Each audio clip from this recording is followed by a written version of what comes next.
Once a giant, always a giant. For me, it's only a giant. Today we got Malik Nabers. I had to get this film session out first. He had his coming of age game, his breakout game, whatever you want to call it. One thing I'll say is Brian Dable last week really frustrated me. Really frustrated me. But this week, he did a really great job of actually getting his playmaker to football. This is the first time I've seen it in a long time, being honest with you. I mean, of course, he got Saquon the football by handing it off to him. But as far as a receiver, I mean, round of applause for Brian Dable just for getting Malik Nabers the ball.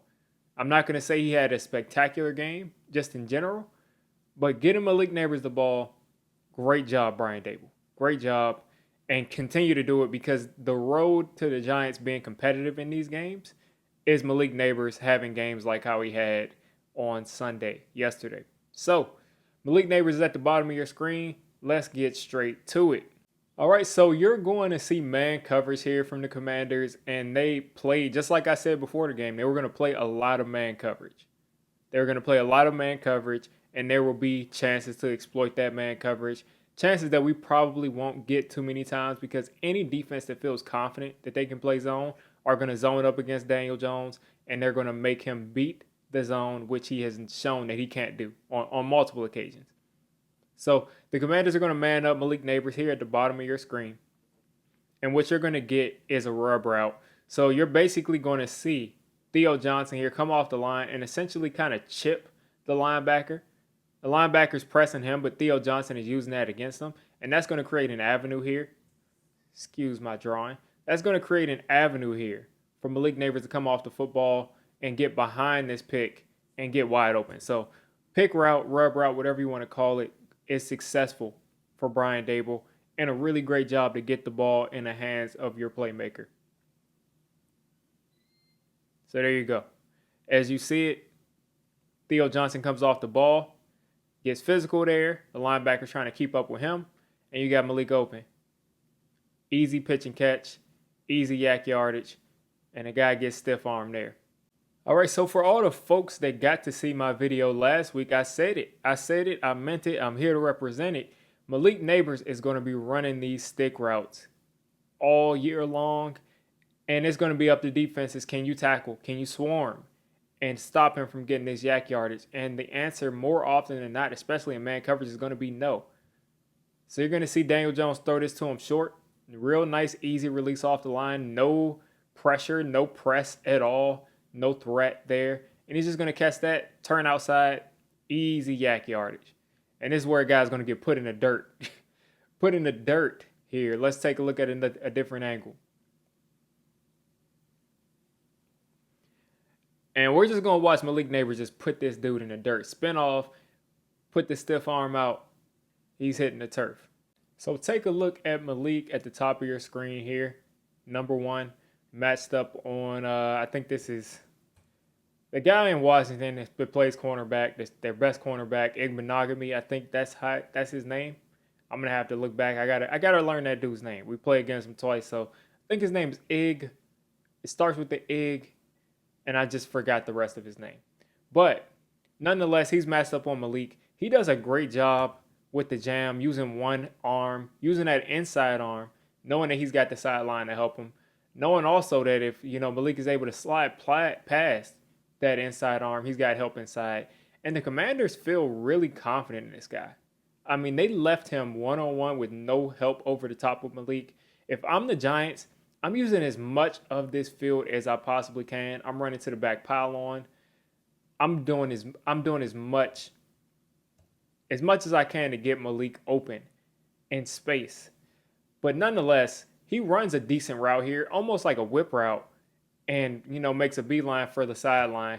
But Daniel Jones is just a smidge late, and because of that, he has to throw the ball away. Technically goes as an attempt to get the ball to Malik, but the ball is late. But if you take a look at the release here, and we haven't gotten a lot of press coverage on Malik yet, but again, he loses initially. He gets jammed off his route with that hand there, but he immediately recovers. You don't see necessarily like his body go back or anything. He kind of maneuvers past that, does a great job again. And I know some people don't like me rewinding it, but I want you all to see the hands here. Watch how Malik gets pressed right in the middle of his chest, doesn't let it throw him off his route, gets the hand back off right there, and then takes a hard step inside and is able to get to that pylon quickly. Now, if Daniel Jones is able to throw this ball right here on the scramble, and I'm not even sure if he can make this throw physically. A lot of quarterbacks can. I'm not sure if Daniel can do it. I've seen him do things like this, but maybe he doesn't feel comfortable. But if he can throw this ball here, they're going to get a toe tap sideline catch. But because he's a little late here, he has to just go ahead and throw that away. Hope you all are enjoying the film session. I want to give a couple of seconds to shout out a sponsor, Underdog Fantasy. Malik Nabers, if he goes over 65.5 yards, that's a free pick in this week's pick'ems. I'm going higher because he just got targeted 15 times. Do you think that's going to stop? 65 yards, easy. Throw it in your lineup this week. Use code Diggy. If you deposit any money using code Diggy in Underdog Fantasy, you'll get up to $1,000 in bonus cash. Do it this week. Nabers is definitely going over 65 yards. Do it now before they realize they made a mistake. So right here we get a busted coverage from the Commanders on this Malik Nabers touchdown. So Malik is just essentially not even going to run a real route. He just kind of sees that there's open space here. Is nowhere close to being pressed. So he just kind of just runs to the open space in the field. One of these guys should be guarding Malik. One of these guys, I don't know who it is, but nobody guards him. The linebacker sinks down towards the quarterback. He's spying Daniel Jones. He's got eyes on the quarterback. Slayton actually runs a nice out route here. He would have been open if Daniel Jones places this in the back left corner of the end zone. He'd be open there. So not only did they not cover Darius Slayton, they also busted a coverage to Malik Nabers. Wide open. The number one wide receiver. So there you go. He's just open the entire time. And it's just easy pitch and catch. I can't tell if that's Bobby Wagner. I think that's Bobby Wagner that's in for the spy. One of these corners here, somebody here is supposed to be guarding Malik Nabers. Maybe one of these linebackers is supposed to be sinking. But this is a busted coverage, and you get a wide open touchdown here. I don't know. I still don't know how that happened. So this next play is something I want to talk about. This isn't obviously a huge deal, but it is a deal. So Malik Nabers at the top of your screen. On a couple of these Singletary runs where he's breaking to that second and third level, I want to see Malik Nabers blocking somebody. I mean, notice how Hyatt, the guy that Brian Dable has in the doghouse where, Hyatt is a sore loser for not getting his spot. Notice Hyatt is looking for somebody to block. Notice Wan'Dale Robinson is looking for somebody to block. He's mixing it up with a linebacker. He's still mixing it up. He's still mixing it up. Look at Hyatt running down the field at the bottom of your screen, going to go find somebody to block. And look at Malik Nabers. Look at Malik Nabers right here. Look at him right there. Now, I know, he's your number one receiver. You don't want him getting hurt. He's running a lot of deep routes, so he wants to save his energy. But literally the entire football team, besides a couple of the offensive linemen who have already done their job, Daniel Jones, who handed the ball off, and Malik Nabers. So I just want to see him trying to block somebody. Just try to block somebody. I saw this about 3 or 4 times. If it was just this play, I would let it slide. But he's just kind of just standing around. Everybody else is finding somebody to block. That can't be good to look at on team tape. And not to say he had a bad game and, we should all say he's not a team player. I'm just saying I just want him to find somebody to block in these situations because it's just a bad look everybody else out there finding somebody to block and he's just, chilling. And again, if you play this off coverage, like I said last game, this is going to be Malik Nabers' go-to. He's going to get a free release. A guy 10 yards off the line, he's going to catch that. You're not going to tackle him. And it's going to be free first downs all day long. If you play this far off of Malik Nabers, this is going to happen all day long. All right, so next I'm about to show you a couple of throws that Daniel Jones could have made that would have broke this game open for Malik Nabers. Put him over 200 yards probably if these throws get connected. So Malik Nabers is at the bottom of your screen. He's just going to run a regular post route, getting deep. He's going to get the safety's attention too, but he's so wide. He's got enough steps on him. He's so kind of wide open that this should be, at the very least, a huge play, at the most a touchdown. So Daniel Jones kind of sees the pressure coming through, kind of lets those footsteps adjust the way he's throwing this, and you got Malik Nabers coming open, and Daniel Jones misses him by like 15 yards. And this is a play that, if thrown on the money, is a huge play. He probably catches this and walks in the end zone. But he overthrows this by what? Let's see. Malik Nabers is at the 25. This ball lands at the 13. So we can't miss these opportunities. Can't miss these opportunities because Malik Nabers is open. When I saw this on the game film, I was like, maybe he wasn't open. Maybe he was covered and it was just kind of like a safe throw. But he was open. He had a step. And if this ball is placed perfectly, it's caught. He's able to maybe run. If this ball is placed, not perfectly, Malik Nabers is going to be able to go up and challenge for that football. So he just got to throw this take off a little bit of air, and you got a completion there, a huge completion. So here at the bottom of the screen, Malik Nabers is going to get pressed again, that hand right in the middle of his chest. But notice again, watching in real time, does it really knock him off his route? Maybe by a split second. But does a good job getting his hand off of him and getting into the cornerback's blind spot. So right now he's in the blind spot. This corner is at Malik Nabers' mercy. Yes, the corner is looking at Daniel Jones, and this is zone. This is a cover 4 here. But actually a little bit of a blitz here. But either way, this corner here is playing this. He's in zone. He's staring at the quarterback. Malik Nabers is in his blind spot. If Daniel Jones throws this ball, has trust in his guy right here, instead of taking this hitch, and this is how Daniel Jones ends up being late on a lot of these throws, is he takes this hitch before he throws. Right here, Malik Nabers should be getting the ball.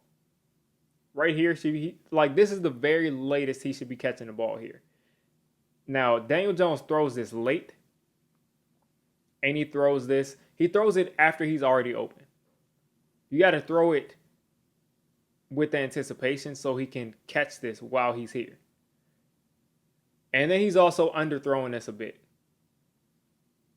So Malik almost goes up to catch this, but it's just late and a little underthrown. But if this ball is placed here, like if he's able to catch this right around here, we're working with something. All right, so this next play, similar. You're going to be in a two high safety kind of situation. Actually, one high safety with a little bit of help here. This is just man.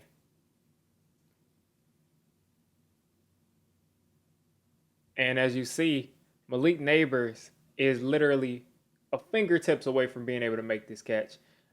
I normally would say, Daniel Jones overthrew this, but this ball is literally an inch too far. You can't really be mad at your quarterback for that. Decent placement as far as where it should be on the field. Good decision. Happy he took the shot. But this ball, if it's placed 2 inches shorter than it is, that's a catch. And as you see, it's possible that Malik Nabers could have caught that. If he's one of those receivers that dives and everything, it's possible he catches that. But either way, they just couldn't connect right here. Just couldn't connect. It would have been amazing fingertip catch if he would have caught that. All right, here. So the Giants are going to take a play action shot to Malik on a go route here. Gets him with that double move. The play before this, which is important. Play before this, Malik ran a curl route. And then this play, he runs a double move. So doesn't necessarily work. The corner doesn't really bite on it. But nonetheless, you see Malik getting overthrown again. So this is not where you want the ball to be. With the type of receiver that Malik Nabers is, I think if you throw this shorter, Again, I think he's able to elevate and catch this. Now let's take a look at this from another view. Just so you can see where the ball was placed here. Malik Nabers has that leverage to be able to box this receiver, box this corner out, get 2 feet down and catch this ball, but it's just overthrown. You see, this ball lands at the 12-yard line? Malik is at the 22 or the 18 or something. Either way, the ball's overthrown, and it's just, you wish Malik had that opportunity to go up and get that football.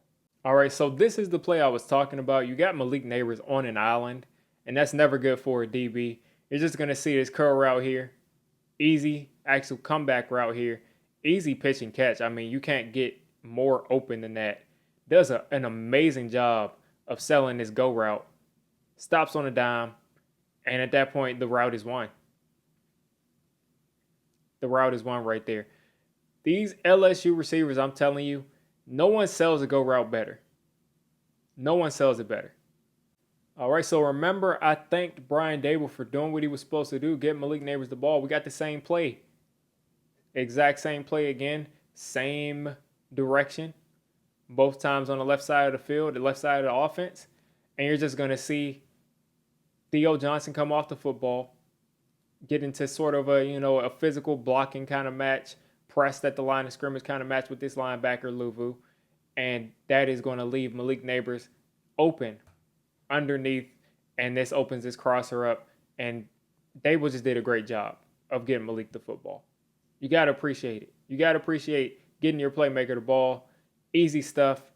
You got 20-something yards every time this works. And then, of course, he gets laid out there. Of course, he gets laid out there, but guess what? He's back up. He's back up immediately. He's back up. All right, so I love this. This is why I love watching film. This is why I love doing these videos, because I just love the man-to-man, mano-a-mano, one-on-one matchups between wide receivers and cornerbacks. This is on 4th and 3 on an island.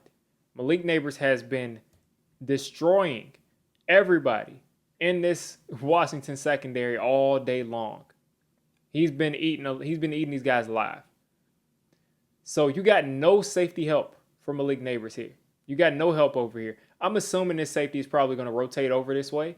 But at the end of the day, there's a lot of space and opportunity here. This safety can start to rotate as soon as the play starts. But an outside release here absolutely destroys whatever any safety can do. So let's take a look here. Malik is going to get the outside release instantly. Kind of clicked the wrong button right there. I'll let it play for you all. He's going to get the outside release instantly. Puts that fear of God in that cornerback. And that's how he's able to convert there. Because this corner knows that he absolutely cannot get beat deep, he does not want to give that outside leverage up. So that's what gets him revved up to say, okay, we're going on to track me downfield. But does an amazing job recovering. But Malik is open. 2 pitch and catch. Too easy. And almost stops him. And he has the wherewithal to stretch it out to pick up that first down on 4th and 3. Crucial drive in the game. Clutch play for Malik Nabers. All right, so this is the appetizer for what the last play will be, which I hate to end it on a bad note, but the game ended on a bad note, so I got to save that one for last, and you all know what I'm talking about. But this is the appetizer. Let's just take a look here. Every time I watch this play, I've watched this play like 20 times. I watched it a bunch yesterday when it first happened, and I watched it a bunch today. So Malik Nabers is in your bottom slot here. Theo Johnson is going to maneuver inside, and you have the same play. Pretty much the same play where Theo Johnson is kind of making space for Malik Nabers, except this time it's not a crosser, it's a drag route. And Malik Nabers is so wide open, it's like almost every time I watch this play, I'm like, oh, he's getting the ball. He's catching the ball here. Because I'm just assuming that this guy is going to catch the ball because he's that wide open and he's Malik Nabers.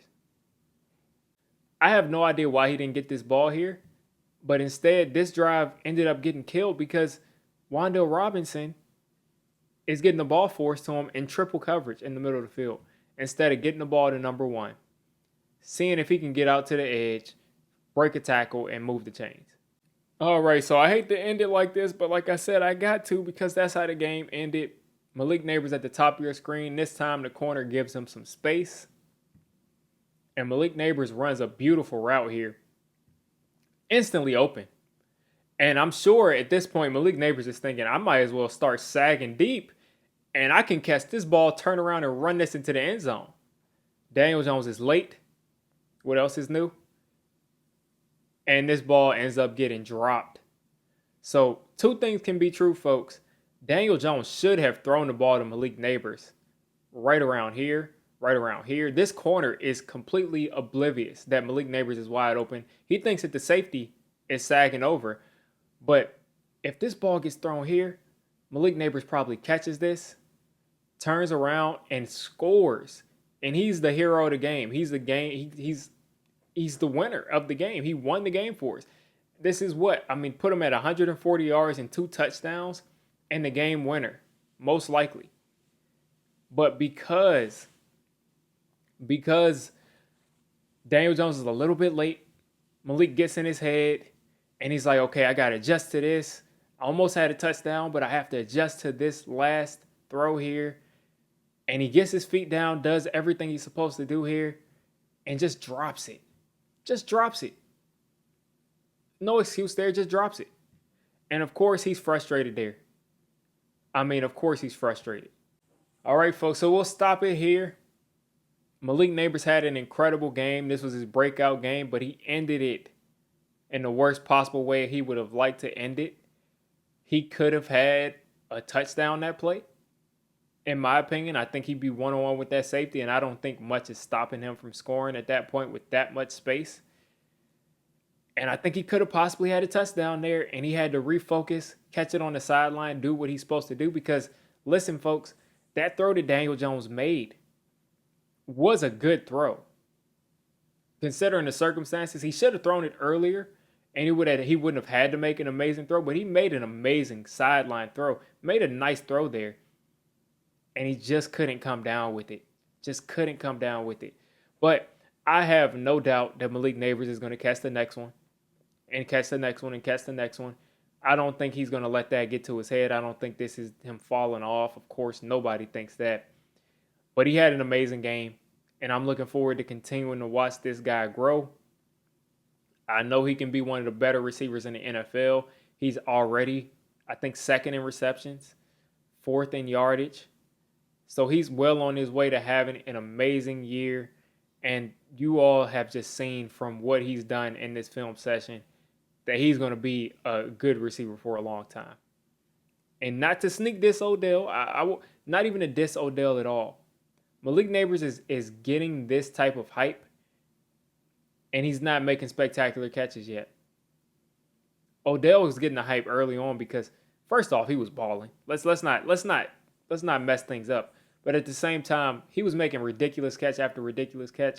Malik Nabers hasn't even gotten into that part of his bag yet in the regular season. So I'm excited to keep watching. As I've said, you all let me know what you think of Malik Nabers.